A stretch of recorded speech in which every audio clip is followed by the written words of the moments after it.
Maths പൊതുവെ ടഫുള്ള subject അല്ലെങ്കിൽ calculations ബുദ്ധിമുട്ടാണ് എന്ന രീതിയിൽ മനസ്സിലാക്കുമ്പോഴാണ് കുട്ടികൾ ഇതിന് വെറുത്ത് മാറി പോകുന്നത്.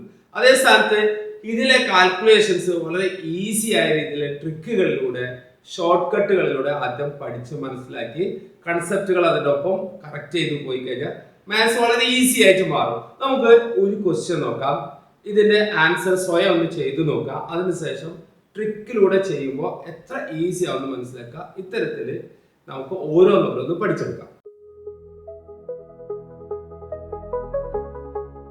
ഇവിടെ 5 അവസാനിക്കുന്ന നമ്പറുകൾ ഇനി എത്ര വലിയ നമ്പർ ആണെങ്കിലും അതിന് സ്ക്വയർ കണ്ടെത്താൻ ഉള്ള ഒരു ട്രിക്കാണ്. അതിനു മുമ്പ് 9995 9995 സ്ക്വയർ എത്രയാണ്? സാധാരണ ഇതിൽ 9995 9995 കൊണ്ട് ഗുണിക്കും. ആൻസർ ഒന്ന് ചെയ്ത് നോക്ക്, എത്ര സമയം എടുക്കും നോക്ക്. എന്നാൽ തന്നെ ആൻസർ ശരിയാവാനുള്ള സാധ്യത ഒന്ന് കണക്കൂട്ടുക. ഒന്ന് ചെയ്ത് നോക്കാം എത്ര സമയം എടുക്കും.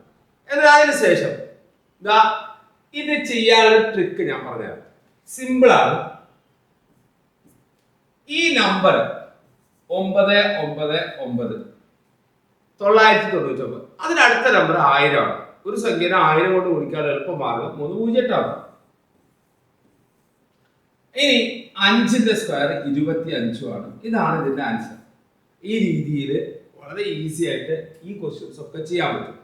ഇപ്പൊ ഇവിടെ നോക്ക്, 8 കഴിഞ്ഞാൽ അടുത്ത നമ്പർ എത്രയാന്ന് നോക്കാം.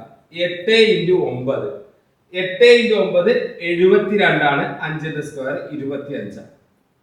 ഇതും അതുപോലെ തന്നെ ചെയ്യാം. 99 കഴിഞ്ഞാൽ അടുത്ത നമ്പർ 100 ആണ്. 99നെ 100 കൊണ്ട് ഗുണിക്കുക എന്ന് പറഞ്ഞാൽ 2 0 ഇടുന്നു.